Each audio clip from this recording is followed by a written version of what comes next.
The late afternoon sun cast long shadows across Margaret Chen's backyard in Riverside, Michigan, painting everything in that golden honey glow that only exists in late summer. The smell of burgers sizzling on the grill mixed with the sweet scent of her prized rose bushes. It was supposed to be a perfect Saturday, the kind of day families remember for years, captured in photographs and retold at future gatherings. 3-year-old Emma Rodriguez twirled in her pink sundress, her dark curls bouncing as she chased the bubbles her cousin Tommy was blowing. Her infectious giggle carried across the yard, making the adults smile as they balanced paper plates laden with potato salad and coleslaw. Emma's mother, Maria, watched her daughter from the picnic table, mentally nodding how much Emma had grown this summer. Just yesterday, it seemed, she'd been a baby. Now she was this vibrant little person, full of opinions and endless questions. "Mama, look, I caught one," Emma squealed, her chubby fingers closing around a bubble that immediately popped, her face scrunched in concentration as she prepared to catch another. "I see you, baby girl," Maria called back, laughing. She turned to her sister, discussing plans for Emma's upcoming 4th birthday party. Princess theme or unicorns? Emma changed her mind daily. Margaret Chen, Emma's grandmother, was inside her kitchen at 3:47 p.m., retrieving more hamburger buns from the pantry. She glanced out the window just moments before, counting heads like she always did. Tommy, her grandson, was still blowing bubbles. Her daughter Maria was at the picnic table. Emma's father, David, was helping his brother-in-law at the grill. Emma had been right there, visible through the fence that separated the yard from the quiet residential street beyond. But when Margaret stepped back outside, arms full of burger buns, the yard felt different. Wrong. The bubbles floated aimlessly. Tommy stood alone, the bubble wand dripping soap onto the grass. "Where's Emma?" Margaret's voice cut through the adult conversations like a knife. Maria's head whipped around. She was just, her eyes scanned the yard. "Emma, Emma, honey, where are you?" The next 30 seconds moved in slow motion and lightning speed simultaneously. David dropped his spatula and sprinted toward the side gate. It was open, swinging slightly in the breeze. He could have sworn he'd latched it. Maria's scream pierced the air, a sound so primal it would haunt their neighbors for months. "Emma, Emma." Within minutes, the peaceful suburban street transformed into chaos. Neighbors poured from their homes. Someone called 911. David ran down the street, his voice growing hoarse as he shouted his daughter's name. Maria couldn't breathe, couldn't think. Her mother-in-law held her as she collapsed onto the front lawn, still clutching Emma's favorite stuffed rabbit that had been left behind on the picnic table. By 4:15 p.m., 3 police cars blocked the street. Officers fanned out, knocking on every door, checking every backyard, every shed, every possible hiding spot. Little girls didn't just vanish in broad daylight in Riverside, Michigan. This was a town where people still left their doors unlocked, where everyone knew everyone. By 5:00 p.m., volunteers flooded Margaret's yard. Someone had posted on the neighborhood Facebook group, and the response was immediate and overwhelming. People Maria had never met showed up with flashlights, their faces etched with determination and fear. Because this wasn't just about Emma anymore. This was every parent's nightmare made real. Detective Lauren Martinez arrived at 5:30 p.m., her no-nonsense demeanor a stark contrast to the emotional chaos surrounding her. She'd worked missing children cases before, and she knew the statistics. The first few hours were critical. She immediately called in K-9 units and requested FBI assistance. Emma's pink sundress became the most important piece of clothing in Michigan. Every officer had a description memorized within an hour. As darkness fell, the search took on an eerie, desperate quality. Flashlight beams crisscrossed through the nearby woods. Volunteers called Emma's name until their voices gave out. News helicopters circled overhead, their spotlights sweeping across the landscape. Local news stations interrupted regular programming with breaking news alerts. Emma's smiling face, pulled from Maria's Facebook page just hours earlier, now broadcast across the state. Maria and David sat in their living room, now converted into a makeshift command center. FBI agents asked them questions they could barely process. Had there been any custody disputes? Any suspicious vehicles in the neighborhood? Any strange interactions at Emma's daycare? Maria couldn't stop shaking. David stared at the wall, his mind cycling through every worst-case scenario he'd tried his entire life not to imagine. Grandmother Margaret kept replaying those final moments in her mind. Emma had been there, right there. How long had she been inside? 2 minutes? 3? How could a child vanish in 3 minutes? By midnight, over 200 volunteers were still searching. Church groups brought coffee and sandwiches. The local school opened its gymnasium as a coordination center. Emma's face was everywhere, on hastily printed flyers, on every social media platform, on the news ticker running at the bottom of every television screen. But there was no sign of her, no witnesses, no clues, just a little girl in a pink sundress who'd been chasing bubbles one moment and gone the next. As the first terrible night bled into Sunday morning, Maria sat on her daughter's bed, surrounded by stuffed animals and picture books. The princess nightlight glowed softly in the corner. Emma's pajamas were still laid out, waiting for a bedtime that never came. The entire town refused to sleep. How could they when Emma was out there somewhere? Volunteers continued searching through the dawn, their eyes burning from exhaustion and unshed tears. David paced the streets, refusing to stop, refusing to accept that his little girl might not come home. By Sunday afternoon, 24 hours after Emma's disappearance, the case had gone national. Amber alerts pinged on phones across 3 states. The FBI brought in additional resources, but hope was beginning to fracture. Everyone knew what the statistics said about missing children. Everyone knew that with each passing hour, the chances of finding Emma alive diminished. Maria couldn't eat, couldn't think. She just stared at her phone, willing it to ring with good news. Beside her, Emma's stuffed rabbit sat forgotten, a silent witness to a mother's breaking heart. Somewhere out there, 3-year-old Emma Rodriguez was alone, frightened, and running out of time. Officer Jake Morrison hadn't slept in 36 hours. His eyes burned with exhaustion, but he wouldn't stop until Emma Rodriguez was found. He'd been part of the Riverside K-9 unit for 8 years, and his German Shepherd partner Rex had an exceptional track record. 73 successful searches, 12 missing persons found alive. But this case felt different. This was a 3-year-old girl, and every hour that passed weighed on Morrison like a stone in his chest. Rex sat alert in the passenger seat of the patrol car, his dark eyes watching Morrison with that uncanny intelligence that still amazed him after all these years. The 5-year-old German Shepherd had been trained in Germany before being imported to the United States, and he'd proven to be one of the finest search and rescue dogs in the state. But even the best dogs had limitations. They needed a scent trail, a starting point, and 36 hours was an eternity in search and rescue.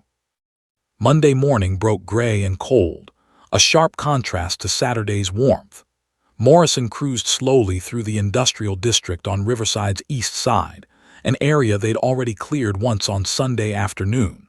Something gnawed at him, an instinct he'd learned to trust over years of police work. The abandoned Riverside textile warehouse loomed ahead, a massive brick structure that had been slowly decaying since the factory closed in 2008. "We already checked there, boy," Morrison muttered to Rex, but the dog's ears had perked up, his body suddenly rigid with attention. Rex began whining, a high-pitched sound Morrison had heard before when the dog caught a scent. The German Shepherd pawed at the car door insistently, his tail rigid, every muscle in his body pointing toward that warehouse. Morrison's pulse quickened. He'd learned never to ignore Rex's instincts. He pulled over, grabbed Emma's scent article, a small blanket the FBI had provided from her bedroom, and let Rex out of the vehicle. The moment the dog's paws hit pavement, he was moving, pulling hard against his lead. "Easy, Rex, show me what you've got." They'd searched this warehouse yesterday with 2 other K-9 units. They'd walked through the main floor, checked the obvious spaces.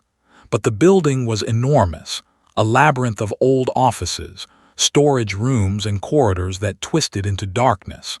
It would take days to search every single space thoroughly. Rex led Morrison around the back of the building, to a side entrance Morrison didn't remember seeing during yesterday's search. The door was slightly ajar, just enough for a person to slip through. Rex's whining intensified, becoming almost frantic. He scratched at the door, looked back at Morrison, then scratched again, the signal that meant he'd found something. Morrison's hands trembled as he radioed for backup. "This is Morrison, K9 Unit 7. I'm at the Riverside Textile Warehouse, East Side entrance. Rex has alerted, requesting immediate backup." He kept his voice steady, professional, but his heart hammered against his ribs. "Copy that, Morrison. Units en route. ETA 4 minutes. 4 minutes felt like 4 hours. Morrison couldn't wait. If Emma was in there, if she was hurt, if she needed immediate medical attention, every second mattered. He drew his weapon with one hand, kept Rex's lead in the other, and pushed through the door. The interior was darker than he remembered, the windows too filthy to let in much morning light. The smell hit him immediately: mold, rust, and something else. Something that made his stomach turn. Rex pulled him forward with single-minded determination, past overturned machinery and piles of rotting textile scraps. They reached a corridor Morrison didn't recognize from yesterday's search. It led deeper into the building's interior, away from the main floor. Rex was pulling so hard now that Morrison had to brace himself. The dog stopped at a heavy metal door with a padlock hanging from the handle. The lock was closed, but it looked newer than everything else in this decrepit building. Someone had put it there recently. Rex barked once, sharp and urgent, then began scratching frantically at the door. He looked back at Morrison, his dark eyes seeming to say, "She's in there. She's right there." Morrison didn't hesitate. He raised his boot and kicked at the lock mechanism. Once, twice. On the third kick, the screws holding the lock plate pulled free from the rotted door frame. The door swung open. The room beyond was small, windowless, pitch black, except for the light spilling in from Morrison's flashlight. The beam swept across the space and landed on a sight that would stay with him for the rest of his life. Emma Rodriguez sat in the corner on a dirty mattress, her pink sundress filthy and torn. Her dark curls were matted. Her face was streaked with tears and grime, but she was alive. Her eyes were open, staring blankly ahead, but she was breathing, moving, alive. "Emma," Morrison's voice cracked. "Emma, honey, it's okay, you're safe now." The little girl didn't respond, didn't even seem to register his presence. She just stared ahead with that horrible blank expression, like she'd retreated somewhere deep inside herself where the monsters couldn't reach. Rex had no such hesitation. The German Shepherd went directly to Emma, his training momentarily forgotten in favor of something more instinctive. He gently licked her face, whining softly. For the first time, Emma's eyes focused. She looked at Rex, and her small hand reached out to touch his fur. Morrison keyed his radio with shaking hands. "I've got her." His voice broke. "This is Morrison. I've got Emma Rodriguez. She's alive. Repeat, Emma Rodriguez is alive. I need paramedics to the Riverside Textile Warehouse immediately. East Side, second corridor, storage room." The radio exploded with responses, cheers, confirmations, the sound of vehicles starting. Morrison barely heard them. He holstered his weapon and moved slowly toward Emma, not wanting to frighten her. "It's okay, sweetheart, you're safe now. Your mom and dad are waiting for you. We're going to take you home." Emma still didn't speak. She kept petting Rex, her fingers buried in his thick fur, as if the dog was the only real thing in her world. Rex sat perfectly still, letting the little girl hold on to him, his eyes moving between Emma and Morrison with what looked remarkably like concern. Within 2 minutes, the warehouse was flooded with first responders. Paramedics rushed in with medical equipment. Detective Martinez appeared, her tough exterior cracking when she saw Emma alive. Someone draped a blanket over the little girl's shoulders. But Emma's eyes never left Rex. When the paramedics tried to separate them to examine her, she clutched his fur tighter and made a small sound, not quite a whimper, not quite a cry. Morrison made a quick decision. "Rex stays with her," he said firmly. "Examine her here, the dog stays." No one argued. They checked Emma's vital signs while she held onto Rex like a lifeline.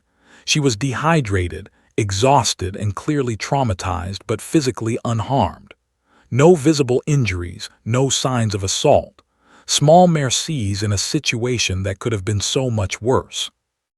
As paramedics lifted Emma onto a stretcher, she finally released her grip on Rex, but only because Morrison promised the dog would follow. And he did. Rex walked alongside the stretcher all the way to the ambulance, his presence the only thing keeping Emma calm.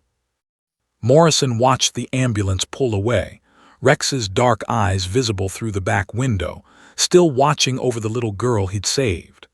The officer's legs suddenly felt weak, and he leaned against his patrol car, the adrenaline finally draining away. They'd found her alive.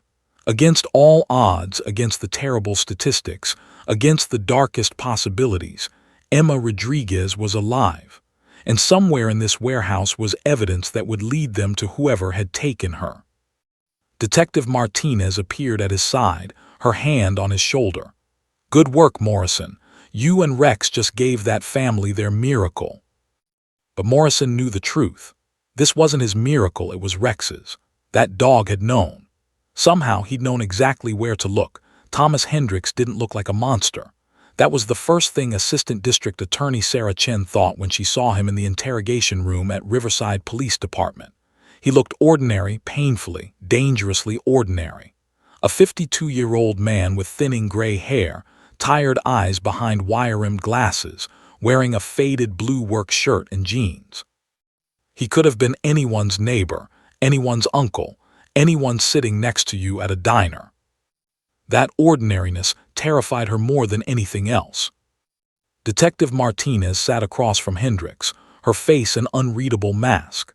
The arrest had happened fast, too fast, some might argue. Security footage from a traffic camera had captured Hendricks's white van driving past Margaret Chen Street at 3:52 p.m. on Saturday, just minutes after Emma disappeared. A neighbor 2 blocks over remembered seeing the same van parked near the playground that morning. And when police searched the vehicle, they'd found it. A small pink hair clip shaped like a butterfly, wedged between the passenger seat cushions. Maria Rodriguez had identified it immediately through her tears. It was Emma's, the one that had been in her hair that day. But Hendricks wasn't cracking.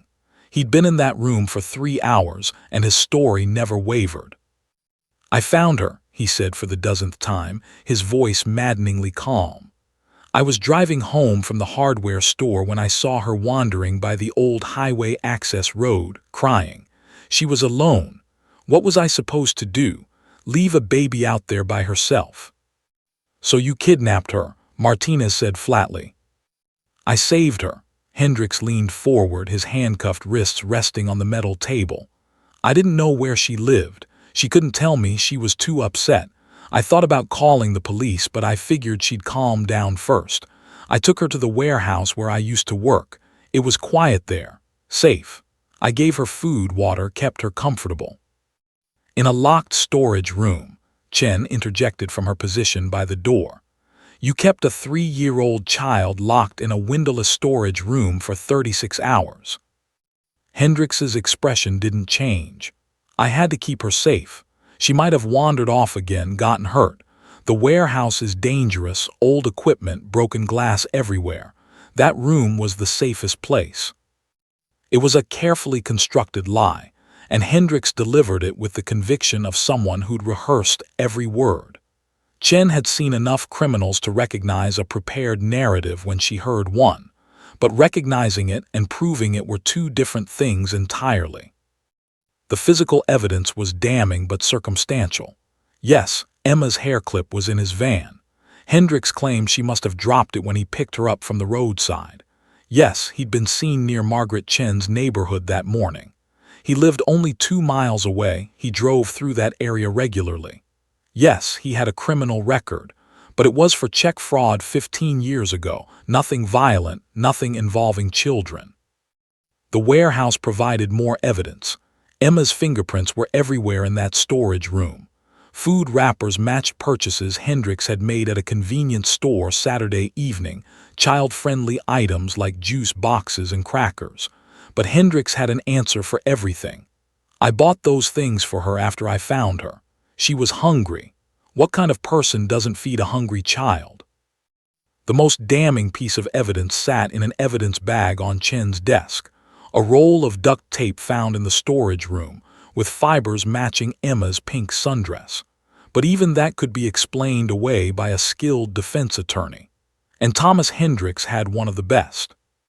Robert Klein swept into the police station like a storm system, 6 feet 2 inches of expensive suit and cultivated outrage. His reputation preceded him, a 78% acquittal rate in criminal cases, known for destroying prosecution witnesses on cross-examination and finding reasonable doubt in the most seemingly airtight cases. "My client is being railroaded," Klein announced to the gaggle of news cameras outside the station. "Thomas Hendricks is a good Samaritan being persecuted for doing the right thing. He found a lost child and protected her until she could be safely returned to her family. Instead of gratitude, he's being treated like a criminal." The press ate it up. Within hours, the narrative began shifting on social media. Some people started questioning the prosecution's case. Had Hendricks really kidnapped Emma, or had he truly found her and made a series of poor decisions? The comment sections filled with debate. Chen felt physically ill watching the news coverage. She knew the truth, knew it in her bones, but knowing and proving were 2 different battles. The case hinged on one crucial element: Emma herself.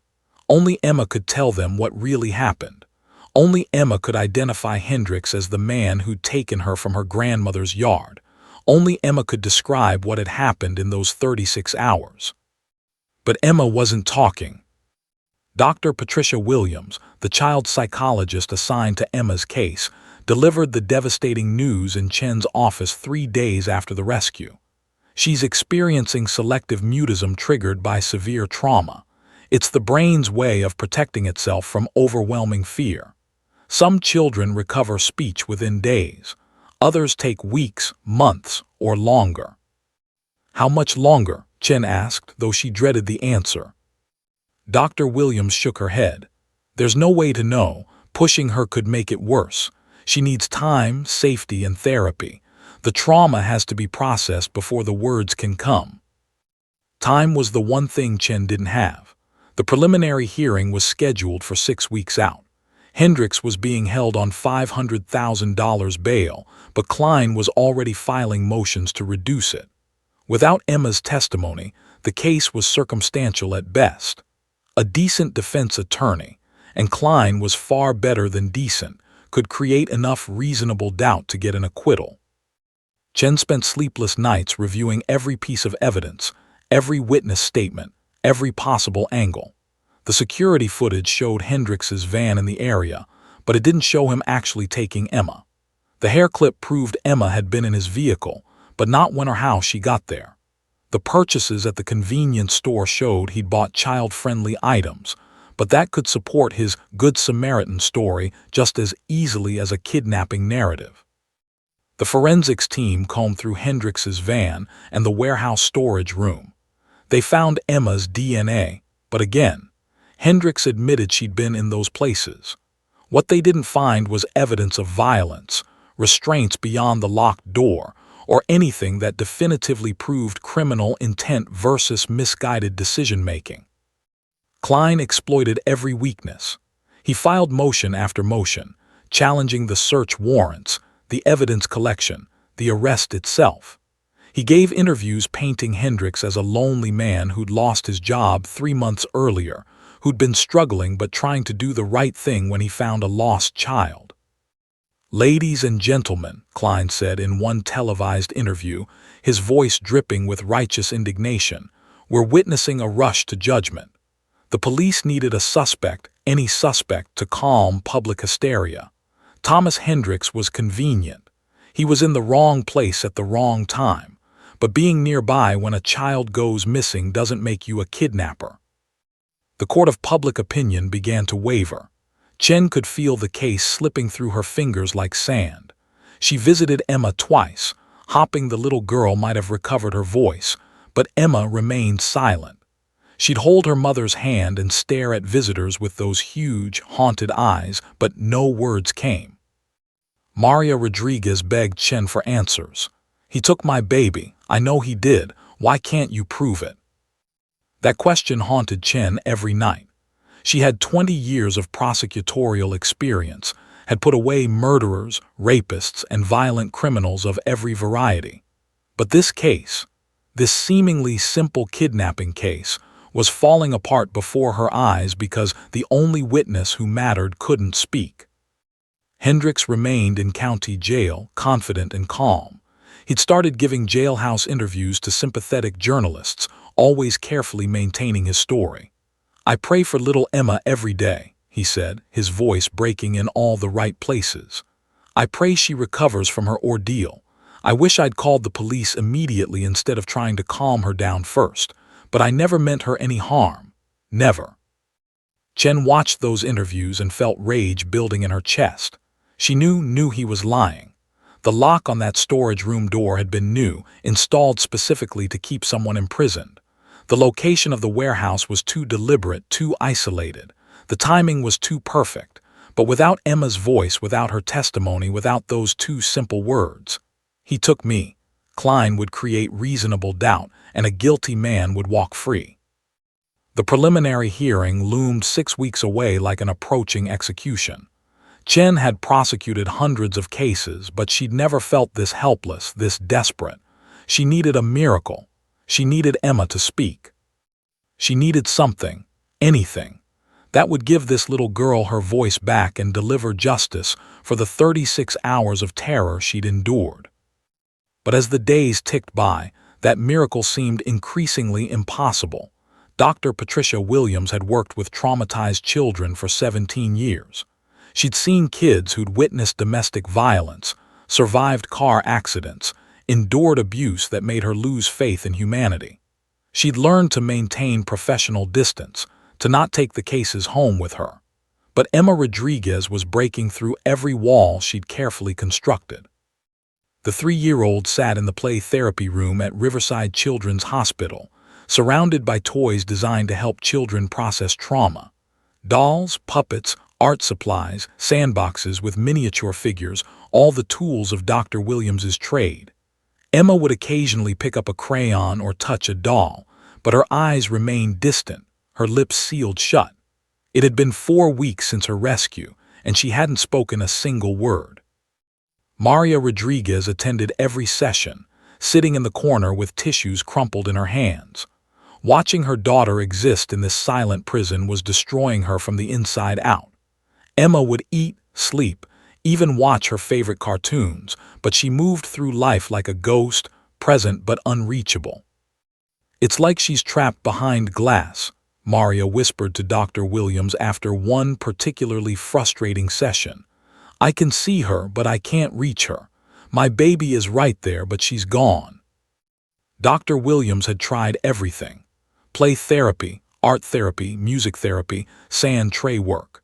She'd brought in stuffed animals, bubbles, even Emma's favorite snacks. Nothing penetrated the wall of silence the little girl had erected. The trauma had been so overwhelming that Emma's psyche had simply shut down her ability to communicate. Until Officer Morrison's visit on a Thursday afternoon. It wasn't an official therapy session. Morrison had stopped by the hospital on his day off, unable to shake the image of Emma's blank stare from his mind. He'd brought Rex, thinking maybe seeing her rescuer might bring the little girl some comfort. He'd cleared it with hospital administration and Dr. Williams, expecting nothing more than a brief visit. The moment Rex padded into the therapy room, something shifted. Emma's head snapped up from the puzzle she'd been absently touching. Her eyes, those vacant, haunted eyes, suddenly focused with an intensity Dr. Williams hadn't seen in a month. The little girl's entire body oriented toward the German Shepherd like a compass finding north. Rex, with the uncanny intuition that made him an exceptional working dog, moved slowly toward Emma. No commands from Morrison, no hesitation. He walked directly to her and sat down, his warm brown eyes level with hers. Emma's hand reached out, trembling, and buried itself in Rex's thick fur. She leaned forward, pressing her face against the dog's neck. And then, so quietly that Dr. Williams almost missed it, Emma made a sound. Not words, not yet, but a soft hum, the first vocalization she'd made since the warehouse. Morrison froze, afraid to move and break whatever spell was unfolding. Maria's hand flew to her mouth, tears streaming down her face. For 20 minutes, Emma stayed like that, wrapped around Rex, humming softly. The German Shepherd remained perfectly still, as if he understood the fragility of the moment. When the visit finally ended and Morrison had to leave for another call, Emma's eyes followed Rex to the door. She didn't speak, but her hand reached out as if trying to hold on to him. "Bring him back," Emma's mother begged Morrison. "Please bring him back." Dr. Williams's mind was racing. She'd read about animal-assisted therapy, had even recommended it occasionally, but she'd never seen such a dramatic response. That night, she dove into research, reading every study she could find about trauma, selective mutism, and therapy animals. One case study from Colorado caught her attention, a 6-year-old assault victim who'd broken her silence in the presence of the family dog who'd found her. The next morning, Dr. Williams called Morrison. "How often can you bring Rex to visit Emma?" "As often as you need," Morrison replied without hesitation. "Rex is a working dog, but I can schedule visits around our calls." For the next 2 weeks, Morrison and Rex visited Emma 3 times a week. Each visit brought small changes. Emma began making more sounds, still not words but humming, soft noises, the building blocks of speech. She started to engage with toys again, but only when Rex was present. She'd show the dog her drawings, arrange puzzle pieces while sitting pressed against his side, even smile occasionally, small, fragile smiles that broke and mended hearts simultaneously. During the 3rd week, something remarkable happened. Emma was sitting on the floor with Rex, playing with building blocks. She stacked them carefully, and when the tower fell, she looked at Rex and whispered, "Oops." One word, barely audible, but it was a word. Maria burst into tears. Dr. Williams had to excuse herself to the hallway to compose herself. Morrison found himself blinking back unexpected moisture in his eyes. Rex simply licked Emma's face, his tail wagging slowly. That single word opened a floodgate. Over the next few days, Emma began speaking in Rex's presence, simple words, short phrases, always directed at the dog. "Good boy," "soft," "Rex, stay." The words came haltingly, carefully, as if Emma was testing whether the world was safe enough for her voice.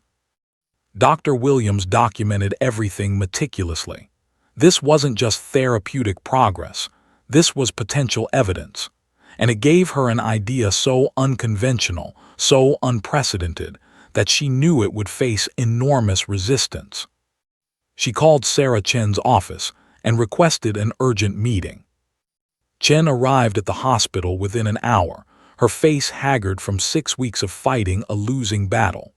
The preliminary hearing was 2 weeks away, and Klein had just filed another motion to dismiss based on insufficient evidence. "She's talking," Dr. Williams said without preamble, "but only when Rex is present." Chen's exhausted expression transformed into something between hope and disbelief. "The dog. She only talks to the dog." "Not to the dog in the presence of the dog. It's the security he represents. Rex saved her. In her traumatized mind, Rex equals safety. When he's there, she feels protected enough to let her guard down." Chen's legal mind immediately grasped the implications. "You're suggesting we bring a dog into court."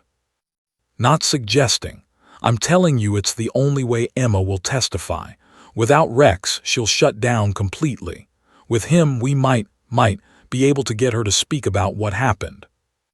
Chen ran her hands through her hair, already anticipating the legal nightmare this would create. Klein will lose his mind. He'll call it prejudicial, manipulative, a circus act designed to play on jury emotions. "Let him," Dr. Williams said firmly. "This isn't about theatrics. This is about giving a traumatized child the support she needs to tell her truth. We allow translators for non-English speakers, sign language interpreters for the deaf, written testimony for the mute. Why shouldn't we allow a therapy animal for a child with trauma-induced selective mutism?" "Because there's no legal precedent," Chen replied, but her mind was already working through possibilities. "At least not in Michigan. I'd have to research case law from other states, find examples, build an argument." "Then build it," Maria Rodriguez said from the doorway. No one had heard her approach. "My daughter has something to say about the man who took her. Don't let legal technicalities silence her again." That night, Chen didn't sleep. She researched until her eyes burned, finding scattered precedents from courtrooms across the country. A therapy dog in Arkansas during a child abuse trial. A service dog in California supporting a witness with PTSD. Individual judges making individual decisions, creating a patchwork of precedents that didn't quite add up to solid legal ground. But it was something. It had to be something. She drafted a motion, revised it 6 times, and filed it with Judge Margaret Stevens' clerk at 8 a.m.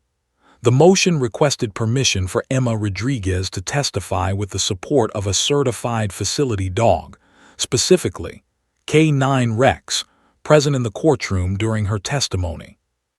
Klein's response came within hours, and it was exactly as Chen had anticipated: explosive, outraged, and legally sophisticated. He filed a counter-motion arguing that the presence of a rescue dog would create undue prejudice, that it would emotionally manipulate the jury, that it violated his client's right to a fair trial. "A dog in the courtroom," Klein thundered to reporters on the courthouse steps.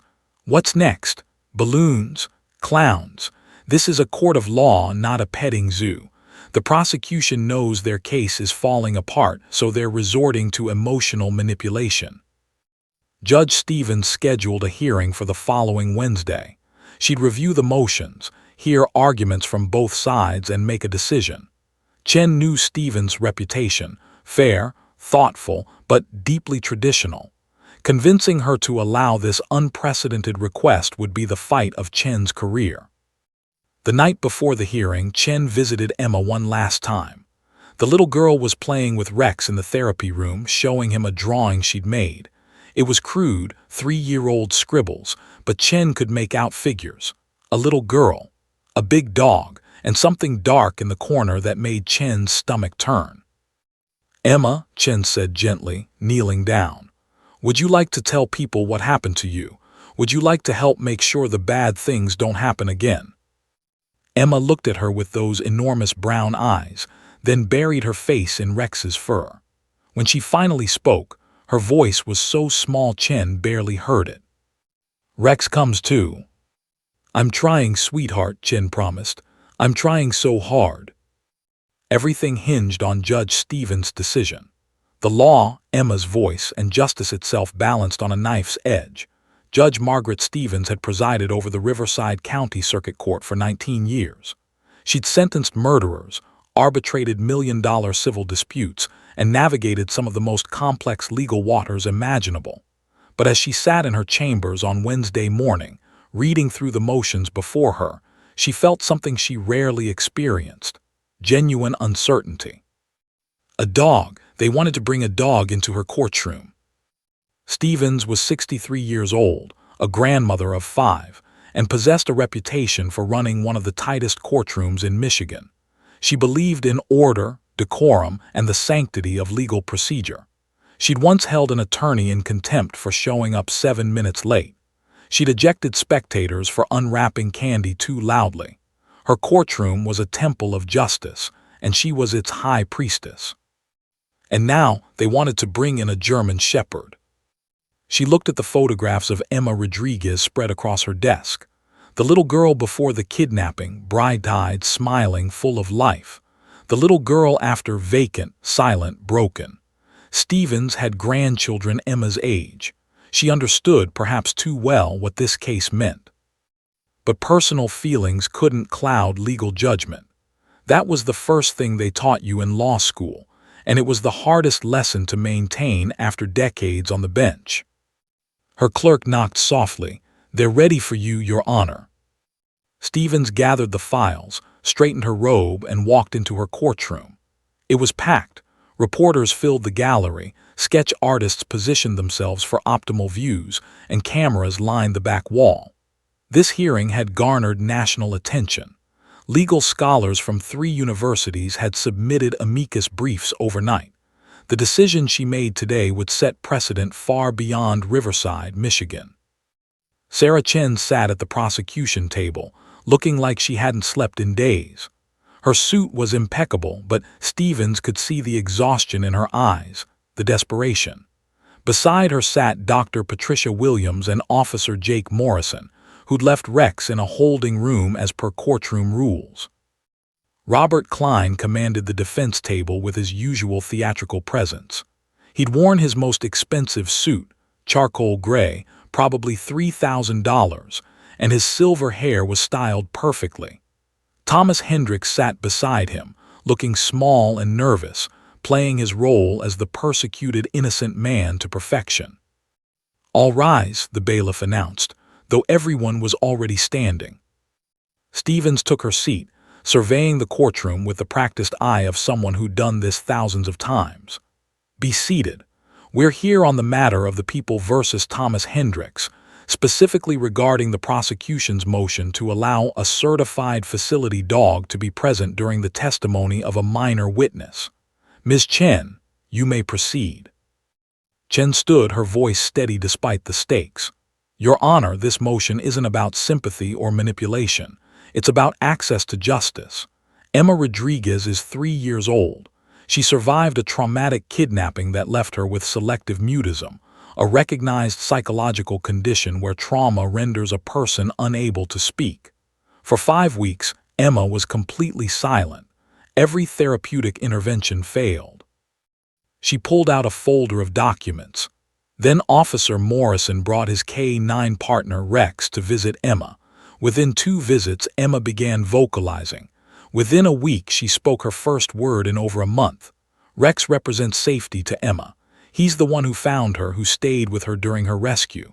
In her traumatized mind, Rex equals protection. Stevens listened intently, making notes. Klein shifted in his seat, preparing to pounce. "Your Honor," Chen continued, "we have precedents from other jurisdictions. Arkansas allowed a facility dog during a child abuse trial in 2019. California permitted one for a witness with PTSD in 2021. Washington State has been using courthouse facility dogs since 2003. The legal foundation exists." "Those cases were all different circumstances," Klein interrupted, half rising. "Mr. Klein, you'll have your turn," Stevens said sharply. She turned back to Chen. "Continue." "The Americans with Disabilities Act recognizes that individuals with disabilities, including psychological disabilities, deserve reasonable accommodations. Emma's selective mutism is a disability triggered by this defendant's actions. Without Rex, she cannot testify. With Rex, she can access the justice system like any other witness. We're not asking for special treatment. We're asking for equal access." Chen pulled out video recordings. "I have documentation of Emma's sessions with Dr. Williams, showing her complete inability to speak without Rex present and her clear communication when he's there. This isn't a gimmick, Your Honor. It's medical necessity." She sat down, and Stevens could see her hands trembling slightly. Everything Chen had worked for hinged on the next hour. Klein stood slowly, letting the dramatic pause build. He was a master of courtroom theater, and he knew it. "Your Honor, this is perhaps the most blatant attempt at jury manipulation I've seen in 30 years of practice. The prosecution's case is falling apart, so they want to parade a heroic police dog through the courtroom, the very dog who rescued the alleged victim, to create an emotional atmosphere that prejudices my client. He paced, his voice rising with calculated indignation. Imagine the jury's perspective. They see this beautiful German shepherd sitting protectively near a small child. They know this dog is a police K9, a hero. How can they possibly remain objective? The dog's mere presence screams guilty before a single word of testimony is heard. Klein picked up his own stack of legal precedents. The Sixth Amendment guarantees my client the right to confront witnesses against him. But how can he receive a fair trial when the confrontation occurs in the shadow of a police dog? The emotional weight is insurmountable. The dog won't be testifying, Chen interjected. But he'll be testifying without words, Klein shot back. Every time the jury looks at that animal, they'll think rescue, hero, victim. My client's presumption of innocence evaporates. Stevens raised her hand. Ms. Chen, address Mr. Klein's concerns about prejudice. Chen stood again. Your Honor, we're willing to implement restrictions. Rex can be positioned away from the jury's direct line of sight. He can be out of the witness stand area, perhaps near Dr. Williams in the gallery. He won't wear his police vest. He'll be clearly identified as a therapy animal, not a police K9. We can voir dire potential jurors about any bias regarding dogs. We can give limiting instructions. Lipstick on a pig, Klein muttered loud enough to be heard. Mr. Klein, another comment like that and I'll hold you in contempt, Stevens warned. The arguments continued for another 40 minutes. Legal precedents flew back and forth like tennis balls. Constitutional concerns collided with disability rights. Stevens asked pointed questions, probing weaknesses in both arguments. Finally, she called for a brief recess. I need to review the case law and medical documentation. We'll reconvene in 1 hour. In her chambers, Stevens did something she rarely did during a case. She looked at Emma's photograph again. Not the legal documents, not the medical reports. Just the picture of a 3-year-old girl with dark curls and a pink sundress, frozen in time before her world shattered. Stevens had 5 grandchildren. Emma could have been any of them, but that's exactly why she had to be careful. Justice couldn't be based on grandmotherly sympathy. It had to be based on law, precedent, and fairness. She read through the case law Chen had cited. Arkansas, California, Washington, all had allowed facility dogs under various circumstances. But each judge had made those decisions independently, and each had faced appeals. Some decisions were upheld. Others were reversed on technical grounds. If she allowed Rex into the courtroom and Hendricks was convicted, Klein would appeal. The conviction could be overturned on the grounds of prejudicial error. A guilty man might walk free because she'd made the wrong call. But if she denied the motion, Emma couldn't testify. Without Emma's testimony, the case would likely collapse. A guilty man would walk free because she'd been too cautious. Stevens thought about her own granddaughter, Lily, who was Emma's age. What if it had been Lily in that warehouse? What if Lily couldn't speak about her trauma? Wouldn't Stevens want someone to give her every possible chance at justice? But she wasn't Emma's grandmother. She was a judge. Her job wasn't to want things, it was to apply the law fairly. She read Dr. Williams's medical assessment 3 times. The diagnosis was clear: trauma-induced selective mutism, treatable but unpredictable. The prognosis without intervention: Emma might not speak about the trauma for months, possibly years. With Rex present, Emma could communicate. Stevens had always believed that the courtroom should be accessible to all witnesses. She'd ordered wheelchair ramps installed before it was legally required. She'd provided sign language interpreters without being asked. She'd allowed victims to testify via video when appearing in person would be traumatic. Was this really so different? She made her decision, knowing it would define her legacy one way or another. When she returned to the courtroom, Her face revealed nothing. "I've reviewed the arguments, the case law, and the medical documentation," Stevens began, her voice measured. "This is an unprecedented request in this jurisdiction, and my decision will likely face scrutiny regardless of what I decide." The courtroom held its collective breath. However, justice must be accessible to all, including the most vulnerable among us. A 3-year-old child with trauma-induced mutism deserves the same opportunity to be heard as any other witness. Chen's eyes widened, Klein's face darkened.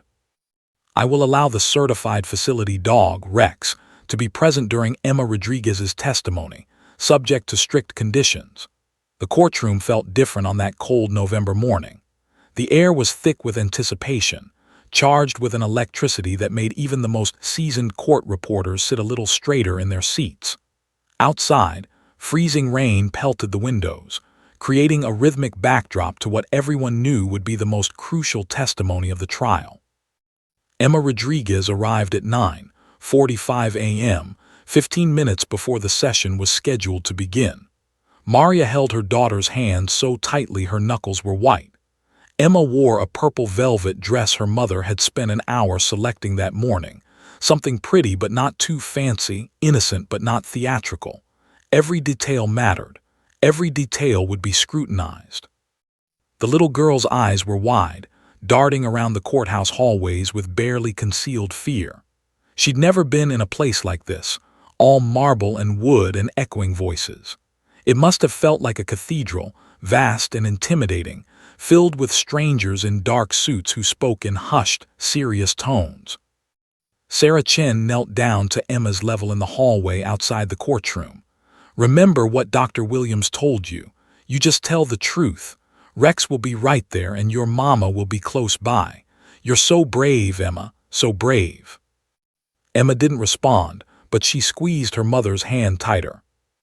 Inside the courtroom, Judge Stevens reviewed her notes one final time. She'd barely slept the night before, second-guessing her decision 1,000 times. Her ruling had made national news. Legal experts were divided. Some praised her progressive approach, others condemned it as judicial activism. Her phone had rung non-stop with interview requests she declined. None of that mattered now. What mattered was getting this right. Officer Jake Morrison sat in the gallery's third row, Rex lying calmly at his feet. The German Shepherd wore no police vest, just a blue bandana identifying him as a therapy dog, as per Judge Stevens' conditions. Rex's position had been carefully negotiated, close enough for Emma to see him, far enough from the jury box to minimize the appearance of prejudice. Morrison had given Rex the settle command, and the dog lay with his head on his paws, brown eyes alert but body relaxed. The gallery was packed beyond capacity. Reporters, curious citizens, law students, and victim advocacy groups filled every available seat. Some had camped outside since 5 a.m. to secure spots. Sheriff's deputies had to turn away dozens more. This testimony wasn't just about Emma Rodriguez anymore. It had become a referendum on how the justice system treats its most vulnerable witnesses. Thomas Hendricks sat at the defense table in a modest gray suit, his expression carefully neutral. Robert Klein had coached him extensively. No reactions, no expressions, nothing that could be used against him. Hendricks kept his eyes forward, avoiding looking at Emma, avoiding looking at the dog that had found her. "All rise," the bailiff announced. Judge Stevens entered and the session began. The preliminaries took 20 minutes, jury instruction, procedural matters establishing the ground rules for Emma's testimony. Chen had fought for special accommodations. Emma could sit in a smaller chair rather than the standard witness box. She could have breaks whenever needed. Her mother could sit nearby, though not within touching distance, and Rex could remain visible to her throughout. Klein had objected to every accommodation, but Stevens overruled him each time. "Mr. Klein, we've had this discussion. My ruling stands." Finally, it was time. Dr. Patricia Williams walked Emma into the courtroom holding her hand. The little girl froze when she saw how many people were there. Her eyes went wide, her breathing quickened. For a terrible moment, Chen thought Emma might bolt. Then Emma saw Rex. The German shepherd's ears perked up when Emma entered. His tail gave one small wag, but he remained in his settled position, the picture of calm reliability. Emma's panicked expression softened slightly. She allowed Dr. Williams to guide her to the special child-sized chair that had been positioned near the witness stand. Maria sat in the front row of the gallery, close enough for Emma to see her but not close enough to interfere. Tears already streamed down her face. Chen approached slowly, her voice gentle. "Hi, Emma, do you remember me? My name is Ms. Chen. We met a few times at the hospital." Emma nodded, her eyes flickering between Chen, Rex, and her mother. "Emma, can you tell us your name?" "Emma Rodriguez." The words were barely audible, and the court reporter had to ask her to repeat them. "Emma Rodriguez," she said again, slightly louder. "Thank you, Emma. How old are you?" 3, a pause, almost 4. The jury leaned forward, straining to hear. This tiny person, still in her toddler years, speaking in such a serious adult setting, it was jarring, heartbreaking, powerful all at once. Chen continued with gentle questions, establishing baseline information. What was Emma's favorite color? Purple. Did she have any pets? No, but she wanted a puppy. What was her favorite food? Mac and cheese. The questions were designed to make Emma comfortable, to establish that she could understand and answer questions truthfully. Klein watched carefully, taking notes, waiting for his opportunity to object. Then Chen's questions shifted. "Emma, do you remember the day you went to your grandma's house for a barbecue?" Emma's body tensed, her eyes dropped to her lap. She nodded. "Can you tell us what happened that day?" Silence. Emma's hands twisted in her dress. Her breathing became rapid, shallow. The signs of panic were obvious to everyone watching. "Emma," Chen prompted gently, "what happened at Grandma's house?" More silence. Emma's lips pressed together tightly. The selective mutism was taking hold, just as Dr. Williams had warned it might under stress. Emma was retreating into that safe, silent place where the monsters couldn't reach her. Chen felt her case slipping away. She glanced at Dr. Williams, who gave a subtle nod, the signal they'd discussed. Morrison, understanding the cue, gave Rex a quiet command. "Rex, easy." The German shepherd stood slowly, stretching. He didn't approach Emma, that would violate the court's conditions, but he moved slightly, repositioning himself so he was more clearly visible to her. He sat again, his dark eyes fixed on Emma with what looked remarkably like encouragement. Emma's head lifted. She saw Rex, and something in her face changed. The terror receded slightly, replaced by recognition, by memory of safety. Her small hand raised, finger pointing. Her voice, when it came, was clear enough for everyone to hear. "Good doggy." The courtroom froze. Those two simple words carried weight beyond their meaning. Emma was speaking. She was engaging. The silence was breaking. Emma's finger remained extended, her hand steady now. Then, like a compass needle finding magnetic north, her finger moved. It swept past Rex, past Officer Morrison, across the courtroom, and landed with devastating precision on Thomas Hendricks. Time seemed to stop. Every eye in the courtroom followed that small finger. Emma's voice, still small but growing stronger with each word, spoke again. "Bad man." Gasps rippled through the gallery. A juror in the back row audibly inhaled. Morrison felt his throat tighten. Klein half rose from his chair, mouth opening to object. But Emma wasn't finished. The dam had broken, and words came tumbling out in that simple, direct way that only 3-year-olds possess.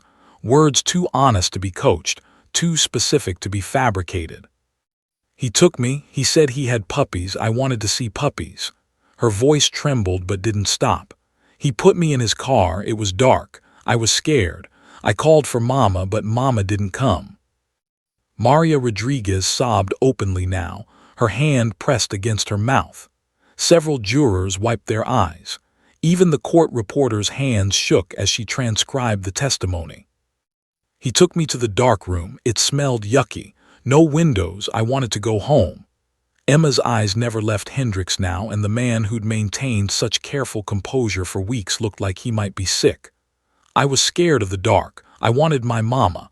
I wanted my daddy, but the bad man said no. He said I had to stay. He locked the door. Klein stood.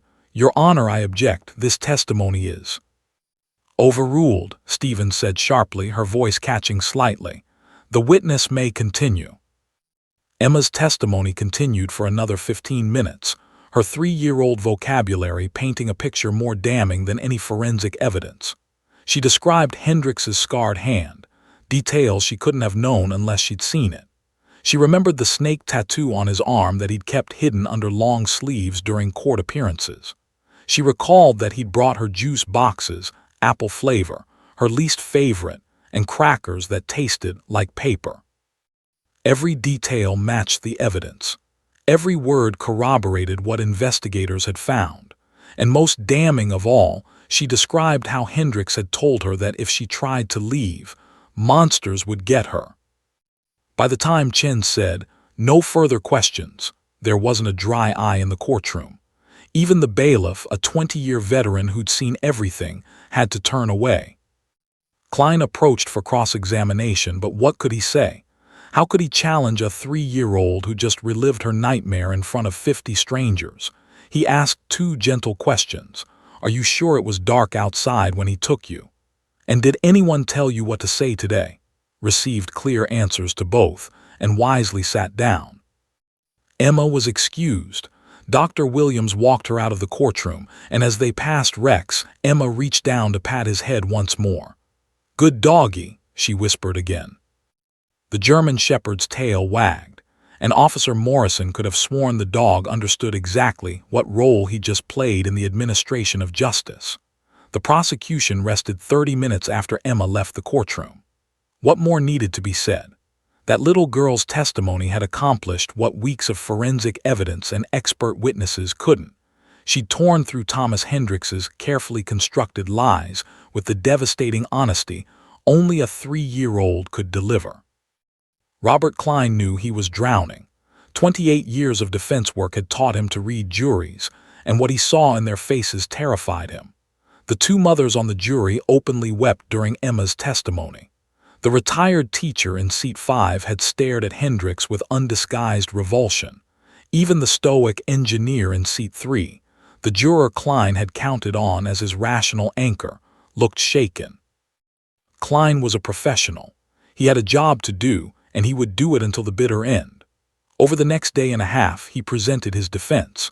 Character witnesses testified that Hendricks was a quiet man, a loner perhaps, but never violent. A psychologist suggested that Hendricks's actions, while misguided, stemmed from a savior complex rather than predatory intent. Klein painted a picture of a lonely, unemployed man who'd made catastrophically poor decisions but wasn't a monster. It was the best defense money could buy, delivered with Klein's trademark eloquence. Under different circumstances, it might have even worked, but those circumstances would have required Emma Rodriguez to remain silent. The closing arguments began on a gray Thursday afternoon.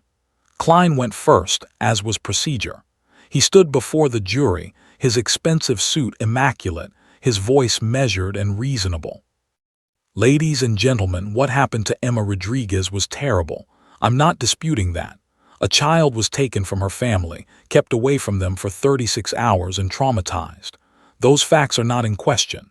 He paced slowly, making eye contact with each juror. But the question before you isn't whether something terrible happened. The question is whether my client intended to kidnap Emma Rodriguez or whether he made a series of tragic mistakes. Klein outlined his theory again. Hendricks found Emma wandering, panicked, and made the wrong choice to keep her rather than immediately calling police. Was it stupid? Yes. Was it illegal? Possibly. But was it kidnapping with criminal intent? That's where reasonable doubt lives, ladies and gentlemen. He spoke for 45 minutes, his voice rising and falling with practiced precision, hitting every note of reasonable doubt he could find. But even Klein could feel the jury slipping away. They'd heard Emma's voice. They'd seen her point at Hendricks. No amount of legal rhetoric could erase that moment. Sarah Chen's closing argument was different. She didn't pace dramatically or raise her voice. She stood still, speaking directly to the jury as if having a conversation with friends. Thomas Hendricks told Emma he had puppies in his car. That's not a mistake, that's a lie designed to lure a child. He drove her to an abandoned warehouse where he'd once worked, a place he knew was isolated and unsupervised. That's not panic, that's planning. He locked her in a storage room with a new padlock he'd purchased. That's not confusion, that's imprisonment. Chen pulled out a photograph of the storage room, dark, windowless, with just a dirty mattress and some food wrappers. This is where he kept a 3-year-old child for 36 hours. Mr. Klein wants you to believe this was a safe place, that Mr. Hendricks was protecting Emma. Protecting her from what? From her own family. From people searching desperately for her. From the entire community that mobilized to find her. She paused, letting the image sink in. Emma told you he said monsters would get her if she left. He was the monster. He was the thing she needed protecting from, and she knew it. A 3-year-old child knew it. She pointed at him and called him what he is, a bad man. Chen's voice grew stronger. The defense wants you to believe this was a series of accidents, of poor choices. But kidnapping isn't an accident. You don't accidentally purchase a padlock. You don't accidentally lock a child in a dark room for a day and a half. You don't accidentally tell a frantic community searching for a missing child that you know nothing about her disappearance. She looked at each juror individually. Emma Rodriguez found her voice in this courtroom. She broke through her trauma to tell you the truth. Honor that courage. Honor that truth. Find Thomas Hendricks guilty of kidnapping because that's exactly what he did. Chen sat down. The courtroom was silent except for the sound of rain against the windows. Judge Stevens gave the jury their instructions, the legal framework they had to follow, the definitions of kidnapping, the burden of proof. It was standard procedure, delivered in her clear, authoritative voice. Then the 12 jurors filed out to deliberate, and the waiting began. Chen had seen juries deliberate for days on cases with far less evidence. She'd seen slam-dunk cases fall apart during deliberation because one stubborn juror refused to budge. She knew better than to feel confident. But 3 hours later, the jury sent word they'd reached a verdict. 3 hours.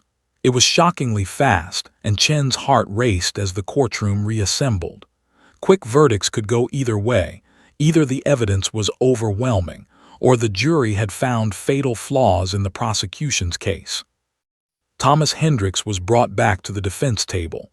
His face had gone pale, his earlier composure finally cracking. Klein sat beside him, his expression unreadable behind years of professional mask. Maria and David Rodriguez clutched each other in the gallery. Officer Morrison sat with Rex, one hand resting on the dog's head. Dr. Williams had her fingers crossed so tightly they'd gone white. Judge Stevens entered and everyone rose. When they sat again, the silence was deafening. "Has the jury reached a verdict?" Stevens asked.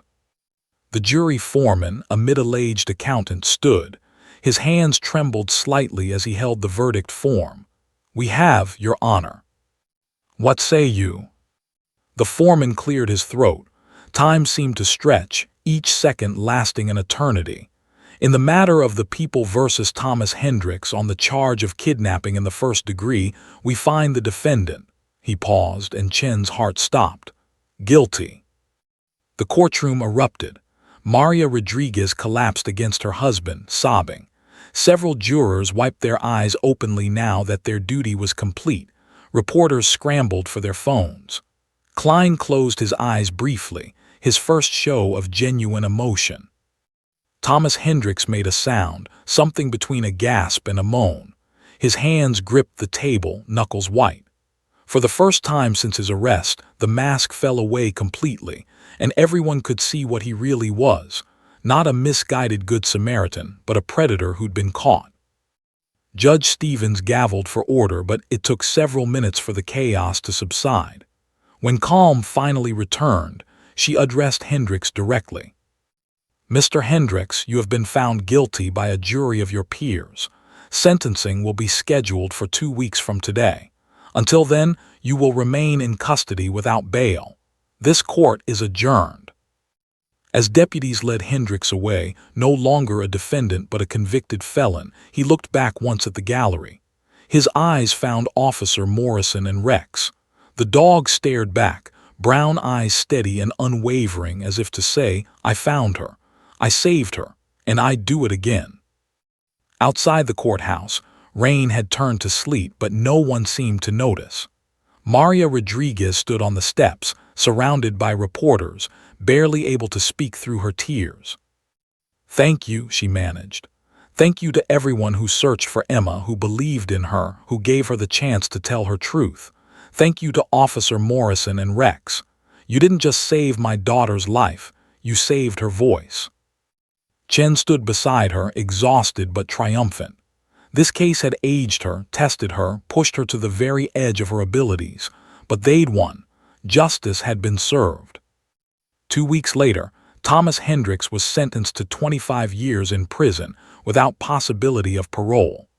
Judge Stevens delivered the sentence with the same measured authority she'd shown throughout the trial.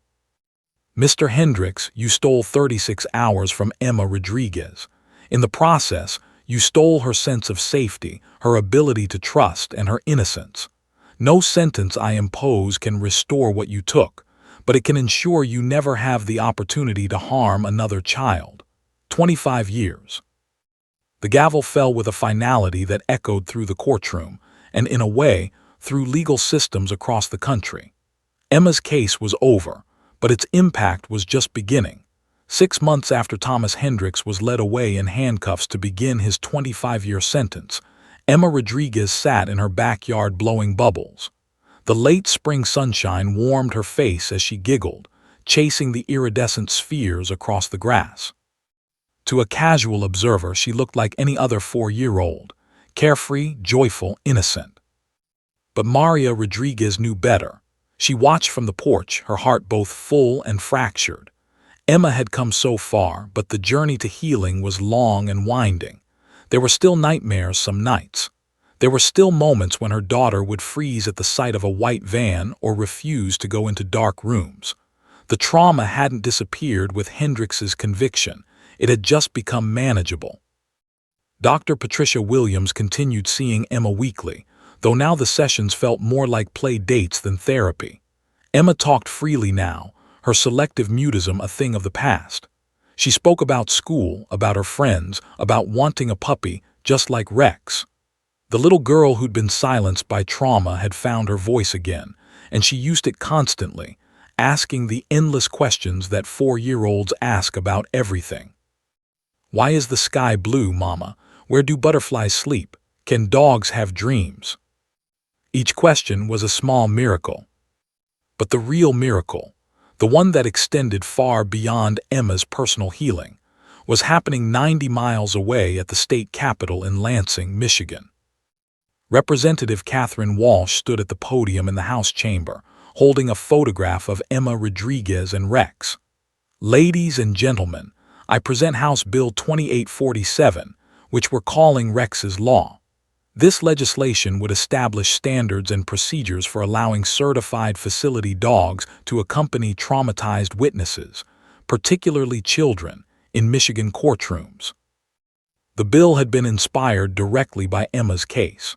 In the 6 months since the trial, Judge Stevens' ruling had been cited in 7 other cases across Michigan. Defense attorneys challenged it every time, creating a patchwork of inconsistent decisions that left traumatized witnesses and their families uncertain about what accommodations they could expect. Rex's Law aimed to change that. It would create a statewide program for certifying courthouse facility dogs, establish clear guidelines for their use, and protect the rights of both witnesses and defendants. The bill had bipartisan support, a rarity in the contentious political climate, because it spoke to something fundamental that transcended politics: protecting the most vulnerable witnesses while ensuring fair trials. Officer Jake Morrison testified before the House Judiciary Committee, Rex sitting calmly beside him in his therapy dog vest.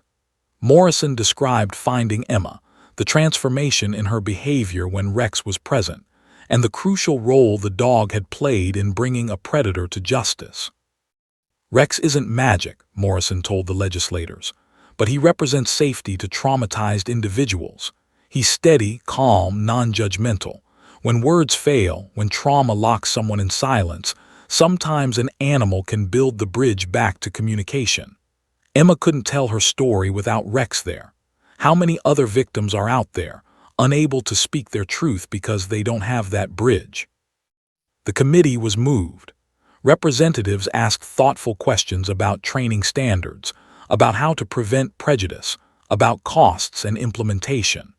Morrison and Dr. Williams answered each concern methodically, presenting research from the growing field of animal-assisted intervention in legal settings. Rex's law passed the House with a 98-12 vote. It sailed through the Senate 35-3. When Governor Christine Mitchell signed it into law in August, Emma and her parents stood beside her at the ceremony, along with Morrison and Rex. Cameras flashed as Emma, now confident enough to be in front of crowds, petted Rex, while the governor signed the document that would help countless other children find their voices.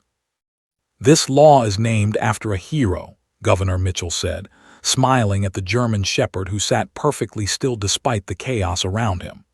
"But it's really about the children. Every child deserves the chance to be heard. Every victim deserves access to justice. Today, Michigan becomes a leader in ensuring that trauma doesn't silence those who need to speak the most." Emma looked up at Morrison, her dark eyes bright. "Rex is famous now, right?" Morrison laughed.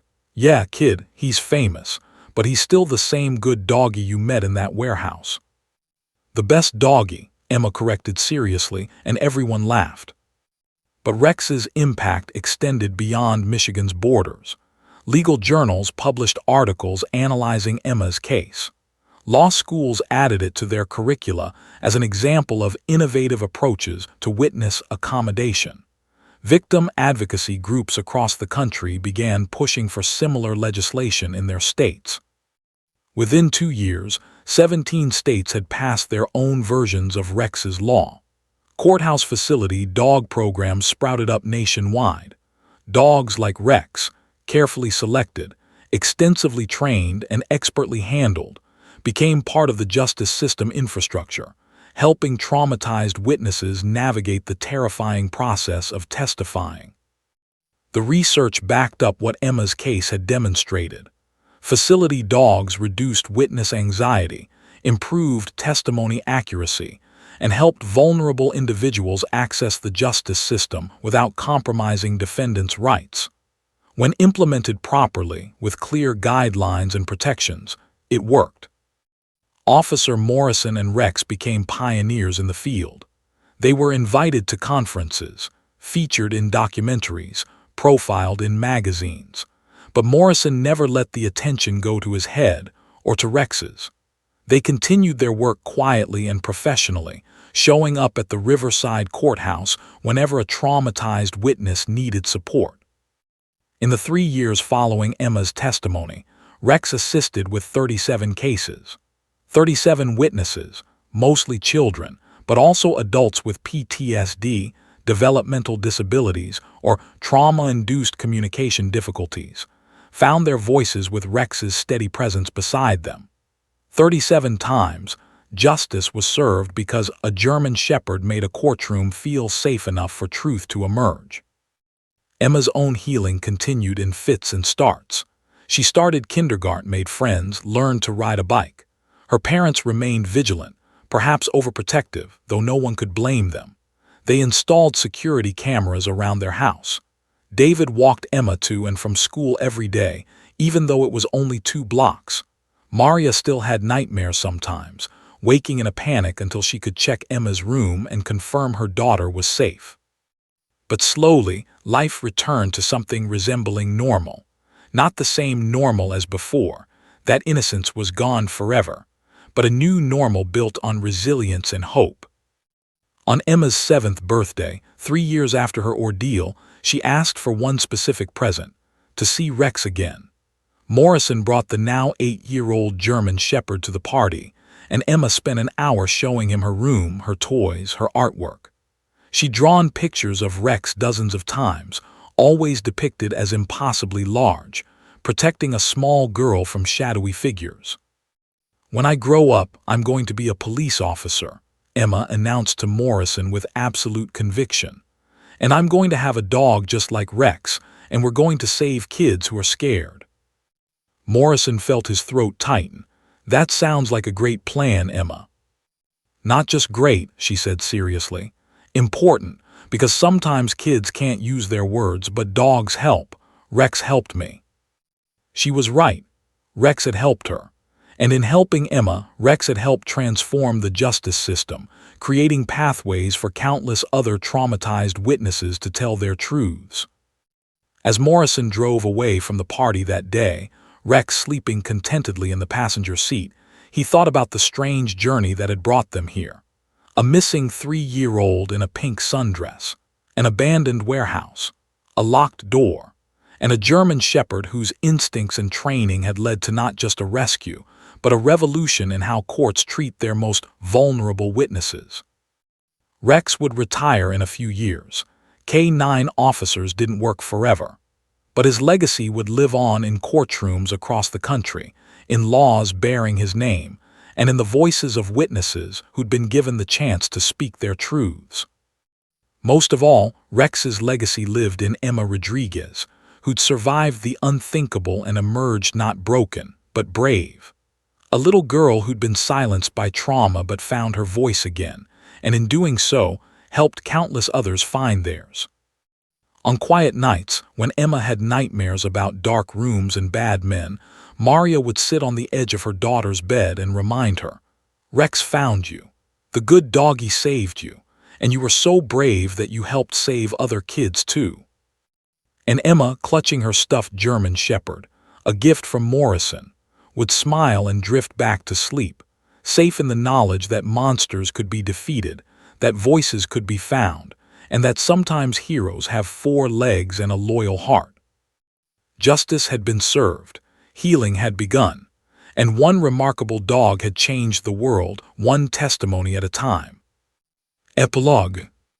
Today, Officer Jake Morrison and K-9 Rex are both retired, but their work continues through the dozens of courthouse facility dogs working across America.